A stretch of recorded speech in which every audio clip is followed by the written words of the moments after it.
Okay, so today I'm here with Brian Govier. He's with the Go Govier Mortgage team, and we're going to talk about some things. So you should lend me your ear while he talks about lending us money. So, Brian, and Let me in here. I like that. That was nice and catchy. That's great. So one of the biggest things that I get is that people are wanting to go directly to their bank, and I send them to a mortgage broker.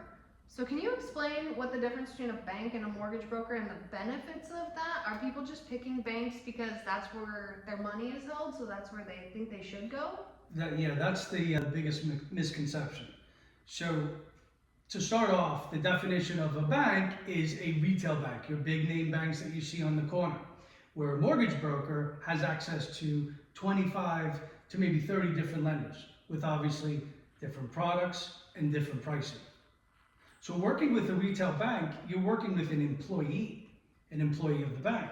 When you work with a broker such as me, I work for you. That's good. So I have the best interest in the borrower, the client, the realtors, title company, everybody that's involved in the transaction, so it closes.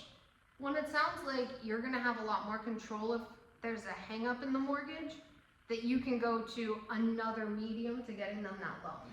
Correct. Sometimes you run into a snafu, you want to call it, something that comes up that was not disclosed by the borrower in the very beginning. I have the ability to switch lenders, figure something out, where when you work with a bank, you don't have that opportunity. It's a one-shot deal.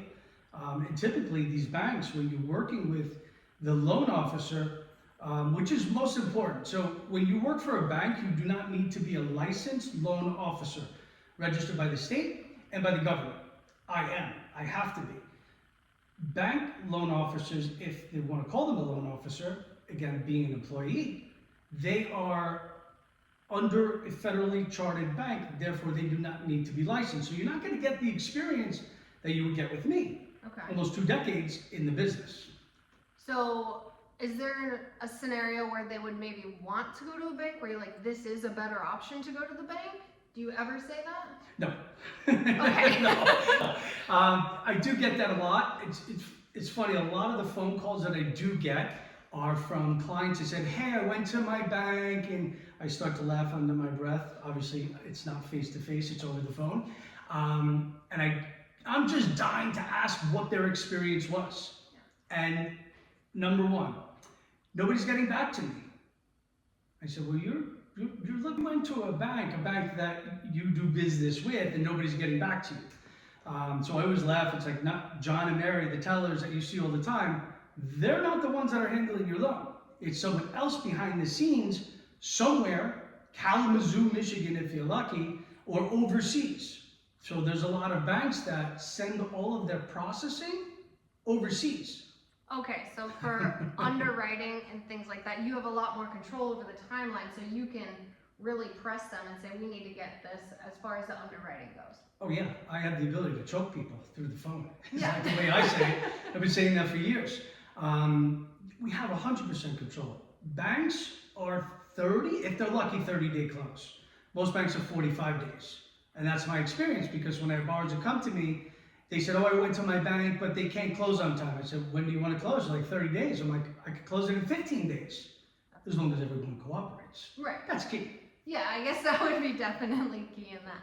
So when you're putting these loans together, if somebody is working with you or a broker, they're going to have more options. So you're the access to more options in the lending field. So if you go to a bank, you have that bank. They're not going to say, okay, you're at XYZ bank, we're going to shop ABC bank to make sure you're getting the best deal. Right. They're going to keep everything in-house.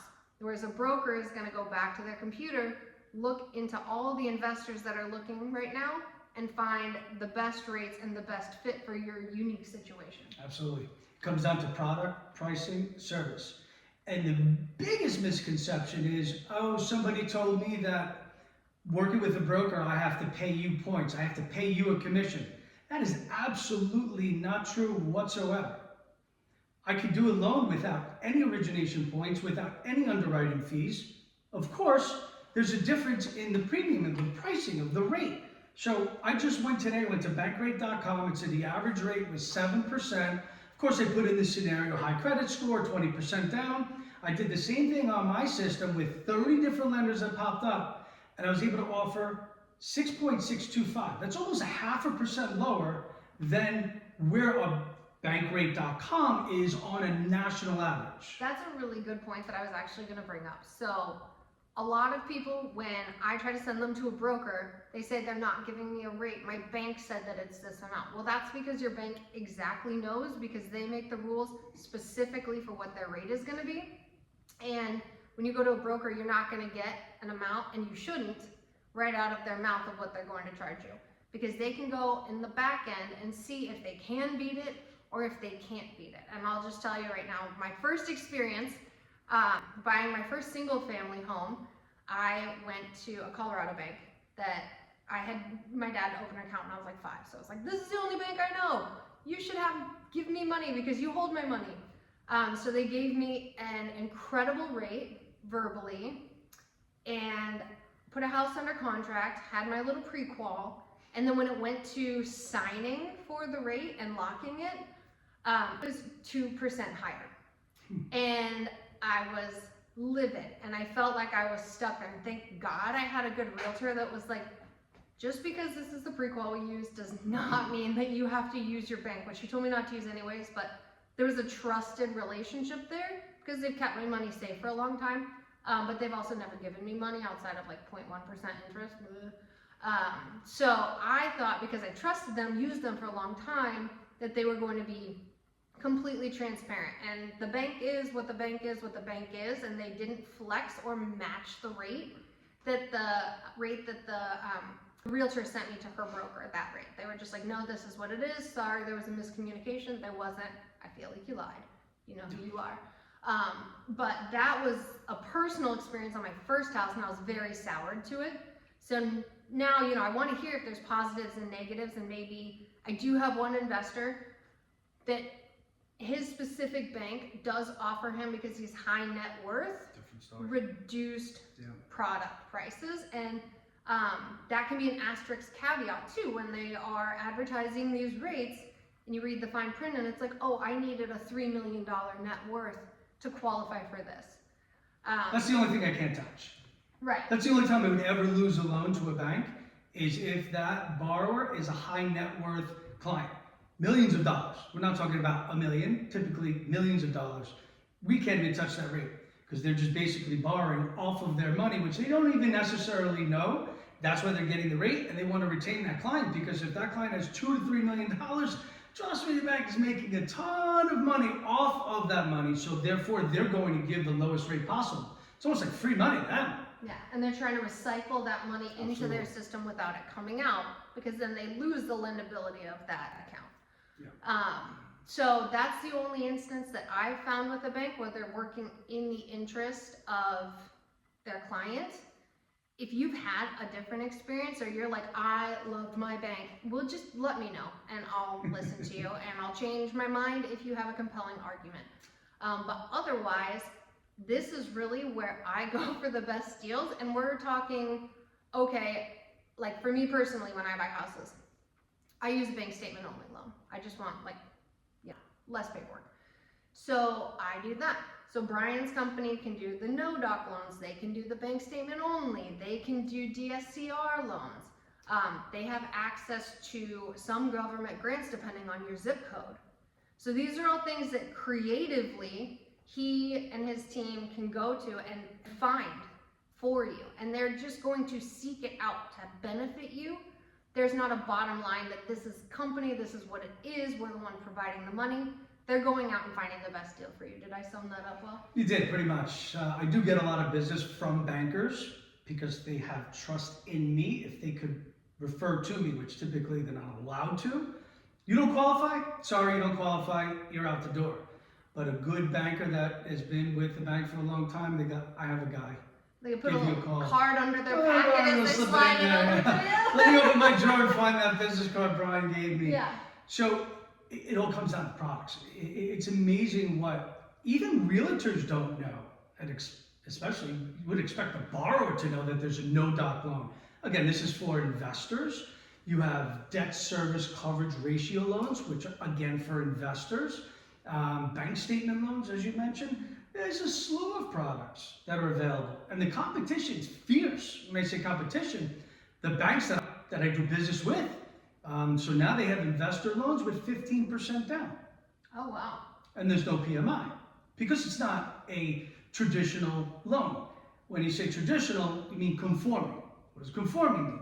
Conforming to Fannie Mae and Freddie Mac. That's your standard vanilla type 30-year fixed, 15-year fixed loan that needs to fit, a perfect fit inside the box in order for that loan to be sellable, which is basically what the bank's guidelines are. They don't have flexibility and they don't have creativity. We do. And they're allowed to. I actually just watched a thing on this. So a lot of people that used to hold these hedge funds in the market, so they're getting better returns when they're lending the money out directly, and they have total control over what they're willing to lend that money for. So depending on the holes that they need to fill in their portfolio, maybe they'll take a riskier loan because they're already hedged on one end. Or maybe they are being conservative, but if you meet all the criteria, your interest rate is going to be like amazing. So you're not going to find that at a bank because he's going to find people that need people to fill the holes of the portfolio in different ways. It's exactly, I have a situation right now where the borrower is buying an investment property, has a property in Florida, was affected by the hurricane, went in forbearance. They didn't need to go into forbearance. And this is another thing that drives me crazy because their servicer, their bank, whoever they're paying their mortgage with, basically solicited them and almost kind of twisted their arm. Well, why wouldn't you take the forbearance? You could take the money, the mortgage payments you would be making, and just pay off some credit card debts or pay off some cars. Bang, light bulb goes off for the borrower and says, well, that sounds great, let's do it.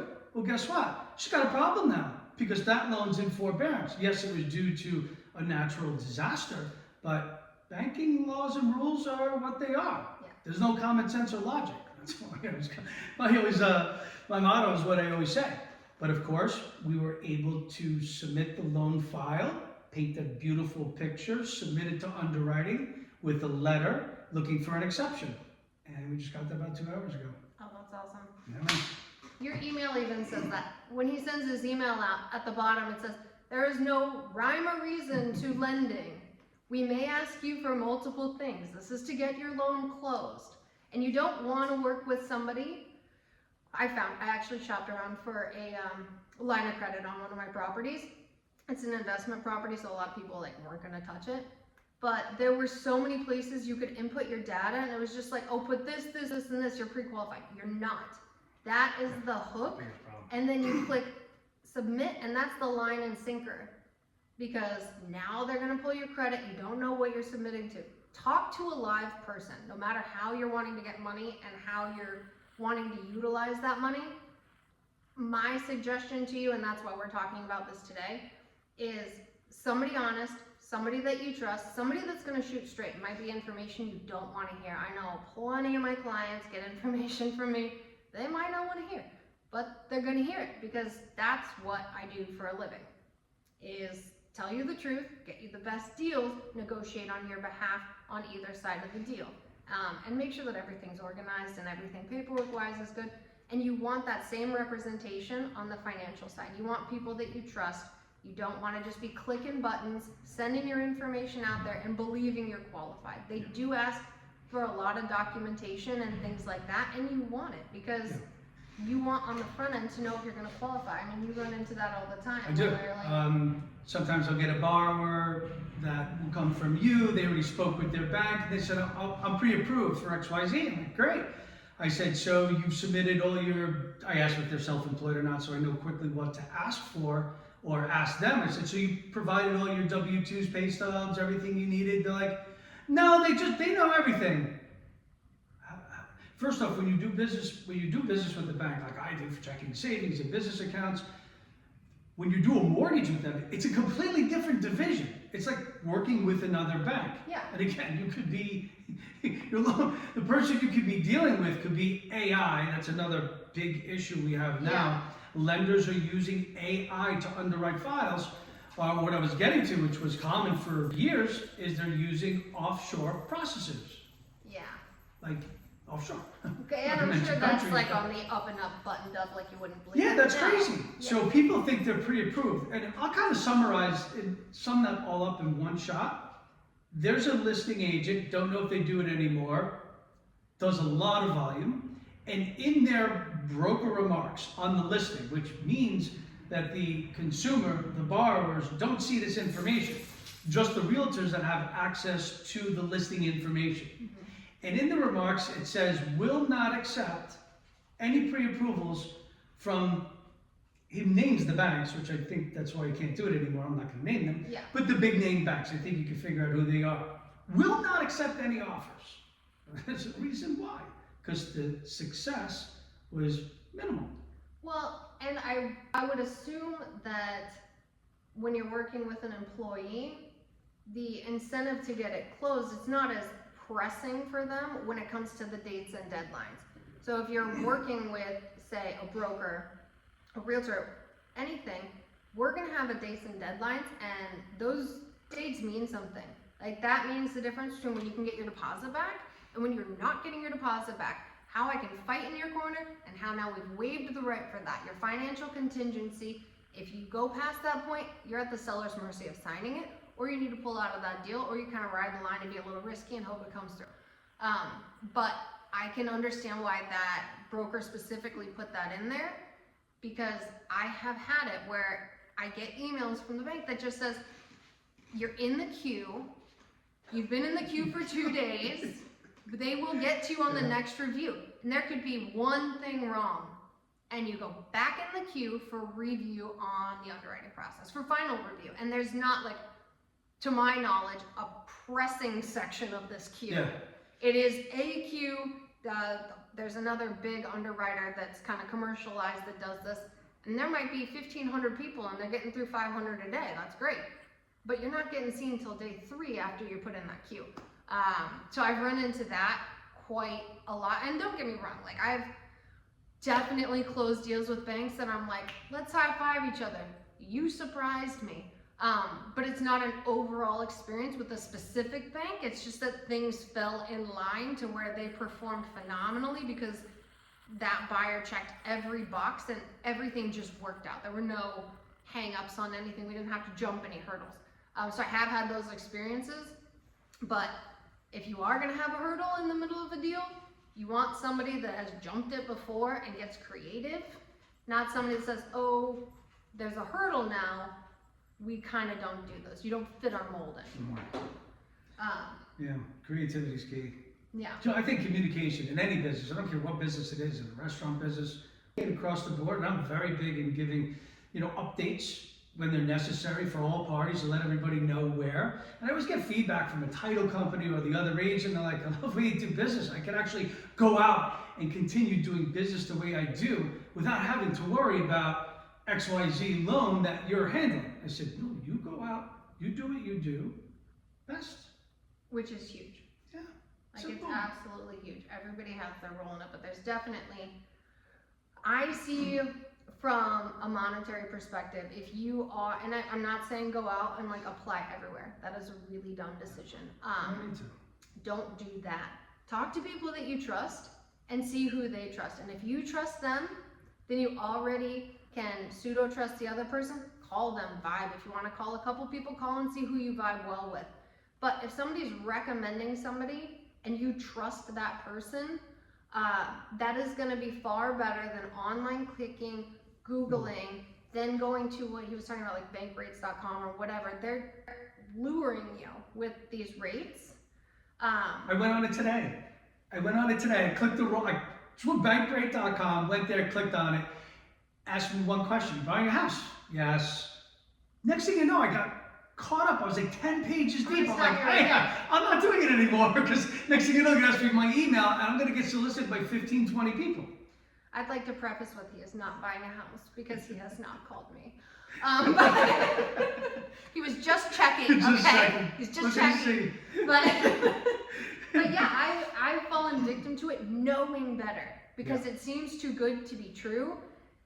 And it is, because it's the same as shopping. Insurance rates, or oh, my car insurance came in too high. I try to kind of like circumvent my broker, see if he's lying to me. I check in like every 3 years. I'm like, oh, I bet you're not telling me the truth, Keith.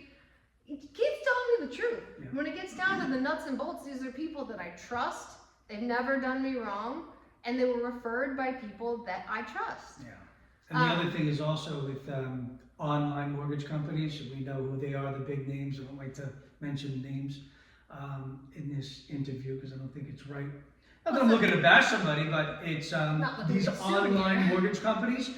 And a realtor will call me and like, I'm trying to get this buyer to call you, to speak to you, just so we can get a second opinion. They're using the online company, and I can see it's not going well already. I can't even get a hold of the guy, because when you deal with an online company, you're either only communicating via email, or when you call, you can't even get a hold of somebody, because it's a call center. That's one thing that I've run into, and it's like the banking. So I have run into where it's an online lending medium, and they advertise heavily, and everybody tries them first. I have had a few that have been like smooth sailing.